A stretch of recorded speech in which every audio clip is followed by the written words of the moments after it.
Good morning दोस्तों, आपका हमारे चैनल संदेश टीवी में स्वागत है। आज का मॉर्निंग मसाला, यूपी में काम में अव्वल, अमित शाह बोले पीवी सिंधु 2 मेडल, यूएन का अध्यक्ष भारत, पीके और राहुल के संबंध। दैनिक जागरण लिखता है केंद्र की सभी योजनाओं में यूपी अव्वल, अब यहाँ की सत्ता पाने को परेशान न हो विपक्षी दल, अमित शाह बोले। उत्तर प्रदेश में फिर प्रचंड बहुमत से कमल की सरकार आएगी।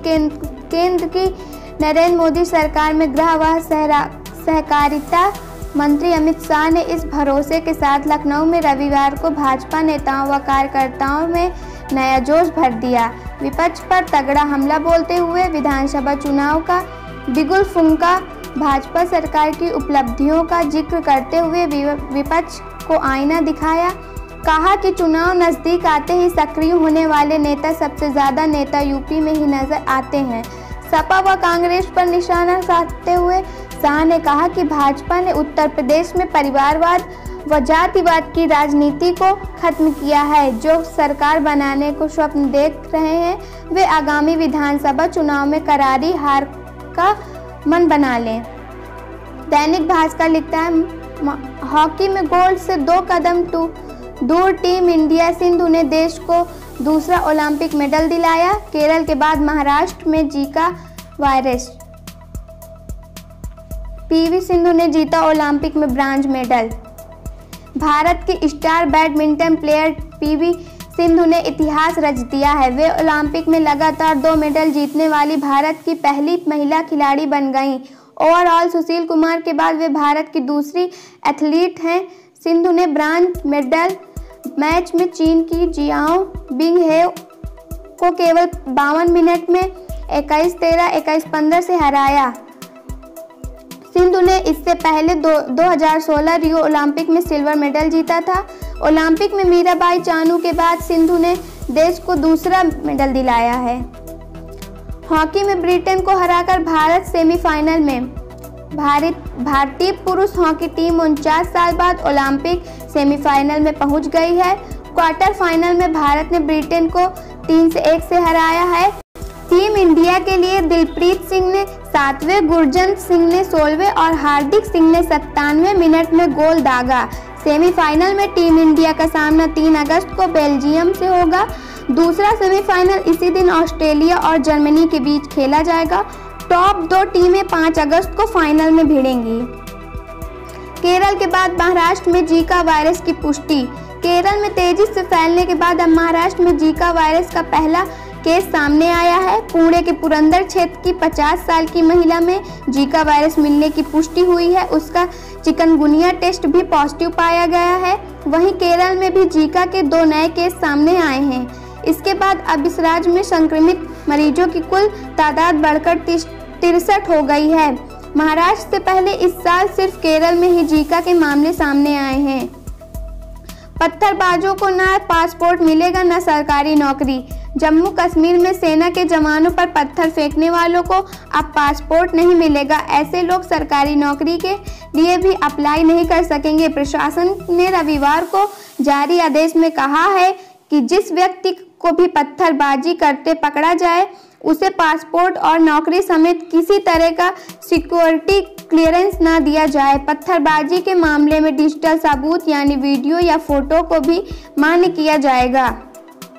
यूएन सिक्योरिटी काउंसिल की अध्यक्षता भारत को।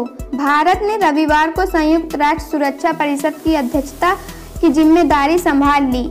इस मौके पर यूएन में भारत के राजदूत टीएस तिरुमूर्ति ने फ्रांस को उसके समर्थन के लिए धन्यवाद दिया।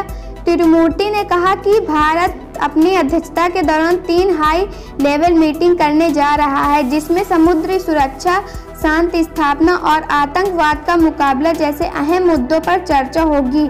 साथ ही भारत शांति सैनिकों की याद में भी कार्यक्रम करेगा। आज के दिन इतिहास में क्या हुआ था? 2 अगस्त 1858 को ब्रिटिश संसद ने भारत सरकार अधिनियम पारित किया। इसके तहत भारत का शासन ईस्ट इंडिया कंपनी की जगह ब्रिटिश क्राउन के हाथों में चला गया। भारत पर इंग्लैंड की संसद का सीधा कंट्रोल हो गया। भारत के गवर्नर जनरल को वायसराय कहा जाने लगा। लॉर्ड कैनिंग पहले वायसराय नियुक्त हुए। भारतीयों को सेवाओं में बराबर मौके देने और भारतीय राजाओं के अधिकारों को भी सुरक्षित रखने का ऐलान किया गया। जनसत्ता लिखता है, भरका दत्त के सवाल पर बोले पीके, राहुल से अच्छे संबंध पर 2 पॉइंट्स पर उनसे मेरे विचार अलग, जाने पूरा मामला। प्रशांत किशोर और राहुल गांधी की पिछले दिनों मुलाकात हुई थी। Photo source Indian express and PTI. सियासी गलियारों में चुनावी रणनीतिकार प्रशांत किशोर के कांग्रेस में शामिल होने की अटकलें तेज होती जा रही हैं। पिछले दिनों कांग्रेस के सीनियर नेताओं ने राहुल गांधी के साथ पीके के कांग्रेस शामिल होने के फायदों और नुकसानों पर मंथन किया था।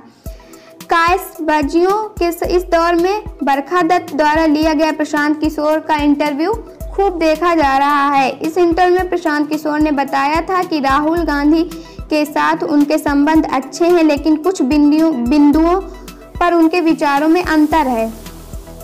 प्रशांत किशोर ने कहा कि मेरे और राहुल गांधी के विचारों में सबसे बड़ा अंतर यह है कि वह सोचते हैं कि कांग्रेस का उत्थान पार्टी के परंपरागत तरीकों से हो सकता है, जबकि मेरा मानना है कि अगर भारत में कांग्रेस को फिर से सत्ता में आना है तो उसे कुछ ऐसे फैसले लेने होंगे जो परंपरागत तरीकों से कहीं अलग होंगे। उन्होंने पिछले कुछ आम चुनावों का जिक्र करते हुए कहा कि अगर आप नतीजों का अध्ययन करेंगे तो पाएंगे कि कांग्रेस का पतन 1985 के बाद चुनावों से ही हो रहा है। प्रशांत किशोर ने कहा कि 1989 के चुनावों में राजीव गांधी की अगुवाई में कांग्रेस के खाते में 197 सीटें आई थी, जिसके बाद हर किसी ने उन्हें हारा हुआ घोषित कर दिया। वहीं 2004 के लोकसभा चुनाव में यूपीए ने कांग्रेस की अगुवाई में सरकार बनाई तो कांग्रेस 140 के करीब सीटें पर जीती थी। बता दें कि 2004 में कांग्रेस 145 सीटों पर जीती थी। उन्होंने कहा कि बतौर राजनीतिक दल कांग्रेस का पतन उस समय से ही हो रहा है और यही पहला मतभेद मेरे और राहुल गांधी के बीच है। धन्यवाद।